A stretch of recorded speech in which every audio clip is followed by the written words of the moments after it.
you coming in there. I would have done this on my porch. It's so nice out there, but somebody is whippersnipping their yard right across the street. So we're in the house in the little homeschool corner, whiteboard in the corner, but it's summer vacation at the Hills family household right now.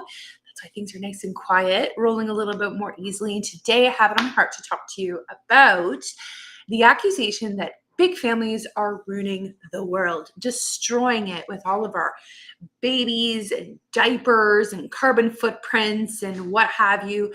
You may have experienced this as I know I have, if not directly right to my face, but indirectly, people judging you for having all these children. They just cluck their tongues or will come at you kind of sideways, even in your own church circles, but definitely like in the family and friend circles, with these indirect sort of, why are you doing that? You know, even yesterday in my big family moms group, someone had posted this. She'd screenshotted something about like a new study that suggests that having more than 3 children will like basically ruin your brain and so on. And again, using words like suggest, could, maybe, possibly, like just these very vague words with impending doom. And when I was a teen, the big thing then, what I call a scare tactic was ozone layer. There were holes in the ozone layer. I was probably in grade 4, going to a little Catholic French school, Tara Folie. That was my maiden name, Tara Follis. Everyone called me Tara the Fool. Lovely. Anyway, enough about me. It was the ozone layer, right? The sky is falling, the sky is falling. And of course, I would be called a climate denier immediately, because if I question the prevailing narrative, especially as it applies to big families, and suddenly, somebody will put you in this little box that anybody who asks questions, any kind of insubordination, and not just swallowing immediately what they're told with really strong words like could or suggests, is somehow, rocking the boat way too much. Well, I've already come to a place of grace where I understand that, as a Christian, big family mom, who homeschools, by the way, I'm going to rock people's boats. I just have to walk into a room with, 4 or 5 children, which is just a sampling of my current family, and people's boats get rocked. And it can bring up all of their own stuff, fears, their own just baggage that perhaps they haven't explored. I hadn't explored my own baggage. I used to completely judge big families before I was one. And I was like, oh, thank God I'll never be one of those families, I thought, when I was an early bride and a young bride. Well, young, I was like 24. I occasionally saw from a distance. We were at Bible college in the States, in Canada now. Yeah, I remember one family. And if you know me more personally, then you probably know who I'm talking about, at the Bible college we were at in Minnesota. Anyway, and I saw them from a distance, and I was like, I've never seen that woman before, because now her youngest was 7 or 8, and she was beginning to emerge back into society again, because her children were just at that stage of life. Anyway, she had so many kids, and as soon as I saw her in their big van and all her like kids who were still school age trailing along behind her, I intuitively, something rose in me. I cringed inwardly. I remember almost like backing away from her, be like, ugh, I don't want to be that person. And I was at Bible college. I, honest to God, remember thinking to myself, I would rather be a martyr, die for Christ, than be a big family mom. And when I later unpacked that, it was like, why? I was like, well, because that's a lot of work. That's going to be a lot of gas, groceries, time, like goodbye to my career, whatever I thought my career was going to be. Even at the time, it had a Christian flavor to it. I was like, how could I possibly serve the Lord? And anyway, the Lord's done a big change in my heart, which is why I'm even talking about this today. And I have a heart to talk to you about a common accusation that happens when people are recoiling now from you, as you might have shocking more than 2 or 3 children, or you're thinking about it, and then you've dared to like broach the conversation with some friends or family, and they all just sort of like spit their coffee out, and they're like, why would you ever do that? Like the post I talked about yesterday, is going to ruin your brain. You're probably going to go insane. Do you know how much that's going to cost, right? So that all their fears start coming. But then here's the new one, the latest sky is falling one. That's terrible for the world, right? There's already fears of overpopulation and all the sort of like, they never really get into the specifics of it, but like, that's gotta be bad. And they might first tell you, they worry about you. Like they worry about your health, they worry about your ability to cope, they worry about the financial implications, especially, in a time of inflation right now. those are all one conversation. But this one's really sneaky because it's all over the news, mainstream news of the sky is falling, the world is going to implode, right? The ice caps are going to melt and the sky is going to fall.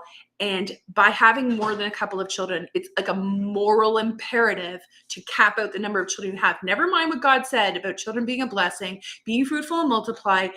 We know better than that now. They're the experts who can tell you, and this might even happen, like I said, in your own church circles where there's this fear, this pressure. You can't obey the Lord and be fruitful and multiply, especially like if there's literally no medical reason why not to. That can't be normative for Christians because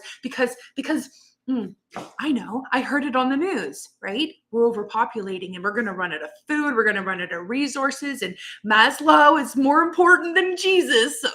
But people don't think about it. Well, check this out. Epic Times, which we get the actual paper. Look, it's an old-fashioned paper newspaper. The Epic Times, we get the Canadian edition. Highly recommend it to you if you haven't heard about them. I feel they give a really good balanced view of the news, and they actually will take like they'll actually own it if they're giving a very overtly political view or an opinion piece. So we use this in just our life, homeschooling and what have you, to keep abreast of the news. I get their online edition as well, which is easier for me to consume while I'm like nursing and on my phone. But the paper edition is great for the kids. So check this out. This is above the fold of last week's paper. Demographers warn of impending population collapse. Well, hang on a minute. I thought they said we were overpopulating. Fertility data contradicts the UN predictions of overpopulation and environmental devastation. You may have heard this already. Elon Musk apparently spoke about it recently. So have a couple of other very notable, billionaires and people in the world who pay attention to these sort of things. And they're saying what a lot of other people are saying, but the mainstream media is not reporting on, that actually the narrative is being contradicted, that the numbers they were predicting and all the consequences they would predict of overpopulation and us big families are the worst contributors to overpopulation, that's not being predicted to come true. In fact, the trajectories are quite the opposite. So I'm just going to read you a little bit just so you can get abreast of this. And then I'll link it below afterwards if you want to check this out for yourself. Amid the deluge of dire predictions that the human population will rise exponentially, deplete the Earth's resources, and overheat the planet, just, a little bit of guilt and pressure for having all those kids and driving your giant gas-guzzling van. Two recent demographic studies predict the opposite, that within the next several decades, so by about 2050, a steady phase of decline, of irreversible decline, will begin. I'm going to say that again, a steady phase of irreversible population decline. And I had to read the whole article. I'm going to read you a small sample and we'll talk about it. In some places, including Japan, Russia, South Korea, most countries in Europe, population collapse has already begun. China isn't far behind. The United Nations has predicted humanity will continue its rapid expansion into the next century, growing to more than 11 billion by 2100, from just under 8 billion today. An oft-repeated interpretation of this data is that people are having too many babies, and many models for the climate change and environmental degradation are based on those projections, such as these. However, in August 2021, the UN declared a code red for humanity. Code red, did you know? We're in a code red as of last August over climate change and overpopulation. Analysts at investment bank Morgan Stanley stated the movement to not have children owing to fears of climate change is growing. Have you heard of it? I think it was like Meghan Markle and Harry. They were saying, we're not going to have more than 2 children. It's our moral responsibility. Then what's a Christian big family mom to do when she has a heart to trust the Lord with her family size, but the whole world is telling her that not only is it a moral imperative for the environment, what kind of a good steward are you if you're going to, just destroy the world by having all your kids, but the data that's coming in is the opposite. And you probably aren't going to hear this on the mainstream news because it all fits in with a particular narrative. Demographic study funded by the Gates Foundation, no comment for now, and published in the medical journal Lancet paints a much different picture. Now, the Lancet's pretty well recognized, and that's not just any little journal. Just a second, honey. I'm talking to my friends. I'll talk to you when I'm done, okay? Okay, I'm just going to skim over this. Conducted here. It predicts the global human population will peak at 9.7 billion within several decades and then start to decline. Once global population decline begins, the author writes, it will continue inexorably. It's projected by the end of the century, China will have shrunk to this much, India to this much, and so on. So the trend is not like the hockey stick of population growth with no end in sight. Therefore, stop what you're doing, stop what you're doing. Even I read recently, like an American, was it a congressman, was putting forward like forced sterilization on people who've had more than 3 children. It got shut down. People, reacted against it. But when you keep hearing the same story over and over again, especially in like legacy media, mainstream media sources, as a Christian big family mom, you can start to be like, ugh, am I doing the right thing? Am I destroying the world? Which goes against our God-given design to be good stewards of that which God's entrusted to us. And I do care about the environment. I care about the world. I care about leaving my children a world they can breathe in and drink the water in, right? Findings like these are the basis for Tesla SpaceX CEO Elon Musk's statement in May when he said civilization is going to crumble from the loss of so many people. So it goes on. I'm not going to read the whole thing, obviously, but it's actually like they did there's a whole 2-pager here on it. Just a couple of their highlights, because this is stunning. Skim. The future is going to look very different from the past. That some of the things that we're experiencing today, high inflation, labor shortages, and the sacrifice of economic well-being to protect the elderly and the vulnerable, offer a peek into the future. So they give some more statistics. Basically, if you have a population that is not hitting 2.1 in its fertility rates, you are in what's called population death. And back apparently in the 60s, they were saying, this is fascinating to me, in 1960, the average woman worldwide had 5.2 children. Today, the number has fallen globally to 2.4 and is projected to continue to decline by 2050, barely at a global replacement level by 2050. The thing is, immigration can only do so much. So some countries like Canada, where I'm from, like the reality of the situation we're in, where we have an increasingly aging population and just not enough young people coming in to fill in the gap, is going to be felt within a matter of decades. So the children I'm raising today, the baby I just had in December, my 11th child, she's going to be growing up in a very different world. And of course, when I hear all of these things happening, like in Japan, the sale of adult diapers has exceeded the sale of infant diapers. And this is actually a predictor of the future. You might think, oh, Japan's doing fine. Japan is an extremely controlled situation because of a couple of things, a couple of different factors there. But I wish that was our future according to these predictions. Their inflation debts and their aging population are going to catch up with them is what's predicted. So as basically like the GDP and the aging population, a lot of different things are happening all at once. So here's the thing. Are Christians destroying the world by trusting God with their big family size, whatever that looks like for you?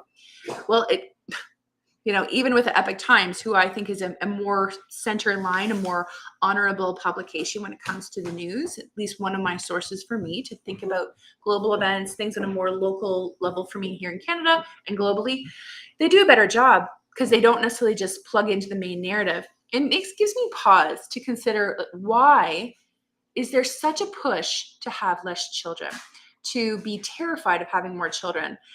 And there's a few reasons for that. I mean, there are some evil people in the world, shocker, who really do want to control things. And what do I do when I feel the pressure and they're telling me, don't have all those big kids, you irresponsible anti-environmentalist, you don't care about any, they're hitting me where it really hurts. Here's the thing. It's time to raise up the shield of faith, even with predictions of of population collapse, which I think are far more likely as I look at the data. Like I said, I'll link it below. I'm like, this is actually the trajectory that we're on. The UN and other sources were saying the sky is falling. They were having too many people. But now actually what they're saying is we're not breeding enough. And immigration is only going to solve that problem for a couple more decades. And then things could take a dramatic change. So the children that you're raising today, we all knew they're going to be growing up in a different future than us. The technology is going to be different. The ethical situations that they're facing on a big scale, on a personal scale, they're going to be different. iPhones didn't exist when I was a kid, right? The internet had barely started when I was 16 years old. They're going to be growing up in different stuff than us, and they might be growing up in a very different economic future, a taste of which we might only be experiencing now. So without getting too much gloom and doom, here's the thing. It's time to raise the shield of faith. Turn away from the voices that are telling you, stop having all those children, you irresponsible Christian, you irresponsible breeder, which can be used as a slur. Have you been called a breeder yet? I have. God said, children are a blessing from the Lord. To be fruitful and multiply is the first command he gave to Adam and Eve. And it's still in effect, no matter whether they say the sky is falling or the polar ice caps are melting or whatever the latest thing is that, in a couple of years won't even come to pass, because they're telling us what to do. I agree that there are certain markers, carbon footprints and so on. You look at carbon emissions, start to ask good questions. Okay, then how as a Christian do I respond to that? But just this knee-jerk reaction to stop trusting God, stop having children for that reason alone, you're going to have to think about it a little more deeply and get more than a second opinion on this one, because they're trying to scare us. And I don't believe it's the heart of God for us to just cave to fear and say, okay, well, I'll do the moral responsible thing and stop having children. It's like my duty, right? My duty for mankind, because they've been right so many times, right? The track record of the whole world collapsing. Here's the thing, though. We trust into God's hands who and how he's going to raise up the Davids of our next generation, right? The people who will be very notable, their names will be known, and the people will never know their names. Quiet people who just live their lives like you and me. Moms who courageously live their lives and just care for their children, love their husbands, raise their children. You might never know their names this side of heaven.